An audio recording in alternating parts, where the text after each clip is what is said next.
Thanks, Brother Jay. Was that pretty Thanks, strip Saul. clubbish for you? That was very nice. Thank you so much. All right, perfect. Yeah, I catch me at the new strip club. I can't give you the name. Maybe you can get it from Jason later. Taking ones, fives, and I've got a little square reader. So, slide the card. We're going to be making money, y'all. You don't take 20s or 100s? I'll take all of it, brother. Okay, all right. Back on track here. This is a concerning story, and it's a little bit. It's got a little bit of mystical questions in it. California agency warns some legal cannabis products could be adulterated. California's cannabis regulator, that awesome DCC, has issued an embargo on several cannabis products, claiming that 3 batches of legal weed products may have been adulterated, according to a November 9th warning letter obtained by SF Gate and sent to companies whose products are affected. A spokesperson for the California Department of Cannabis Control confirmed the embargo to SF Gate, saying the products are suspected of being dangerous to consume. The November 9th letter references that California legal code, which explains products that are suspected of being adulterated may contain poisonous or deleterious substances. The DCC, however, declined to provide any more information regarding this embargo.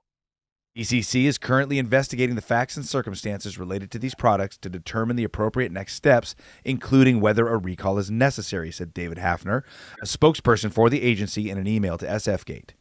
State law requires that legal cannabis products pass safety tests before they're sold to the public. The required tests include screening for pesticides, mold, and heavy metals. These tests are conducted by third-party labs licensed by the DCC.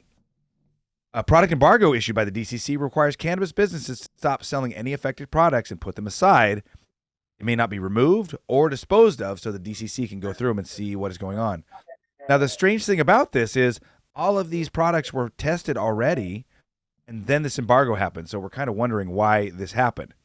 SF Gate decided to publish the names of the affected products as well as their batch ID numbers, and that would be Shark Bite from Pacific Chemistry. It's a pre-roll.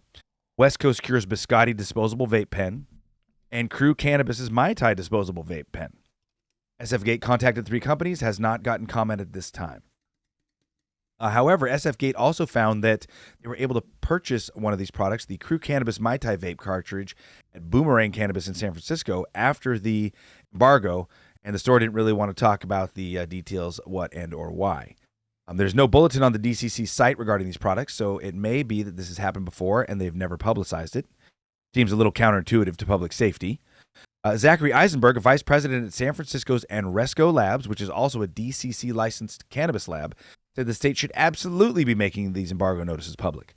They should really be making it public to everybody, so if someone had already purchased these products, they would know not to consume them, Eisenberg told SF Gate. Eisenberg blamed the DCC for not effectively enforcing testing rules. He said it was concerning that the state has not issued more product recalls despite rampant allegations of fraud in the state's safety testing.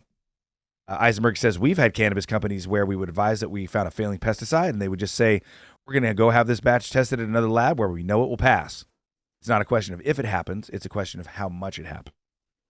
This is really concerning to me, and really the lack of clear information on what's going on and how these things made it through one safety test and yet were recalled is just confusing as can be to me. Also, the fact that it's 2 vape pens and a pre-roll, I thought maybe it would be a late embargo, a late recall due to vape pen hardware. But if there's a pre-roll involved as well, I'm just clueless. What do you all, my fellow correspondents here, have to say? This is St. Germain for the High at 9 News, wondering what the hell's going on with this. Is there any chance that this all comes from the same crop somehow? Well, I think... Oh, yeah. I mean, what we have is a real absence of information, so I couldn't tell you. Yeah. Maybe one part was pushed into a pre-roll and the other parts were pushed out to manufacturing for vapes. Well, I did hear I did hear that the DCC took a bunch of products off the shelf because they had been made with what's the word? But basically with distillate that was derived from hemp as opposed to actually cannabis derived. Oh, right. Yes. You can't do that in California. You can't bring hemp into the THC supply chain. And I'm willing to bet that someone bought some of these liters and they didn't realize it, and boom, now their products are getting recalled because they weren't all the way through the supply chain. That's my guess. That's an educated guess, but who knows? I could be wrong. Then what about the pre-roll? Or do you think it's an infused? Well, that pre-roll was probably an infused pre-roll. Yeah, I guess it must have been, although it didn't say. Yeah. I mean, here's the thing, right? There's no standardization around testing, and we can lament that, but we also at the same time lament government's needless interference in telling us how to regulate an industry. So I think we have different ways of looking at the fact that there's no standardized approach to lab testing, and we can say on the one hand standardization would probably be very beneficial. We'd have some Yes.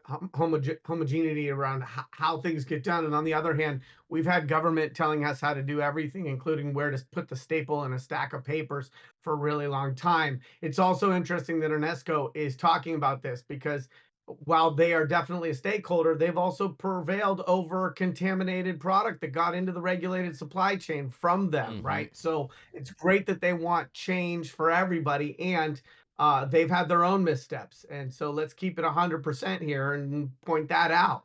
I think that the challenge is that we don't know what the contamination is, where it's from, whether it affected these different form factors, because as Mandy speculated, it's from a bad batch of flour. And as Matthew St. Germain pointed out, it's really hard to find the contaminated hardware in a pre-roll. I just broke one open. I still can't find it. So for us to figure out where it comes from, we just don't have enough news with this.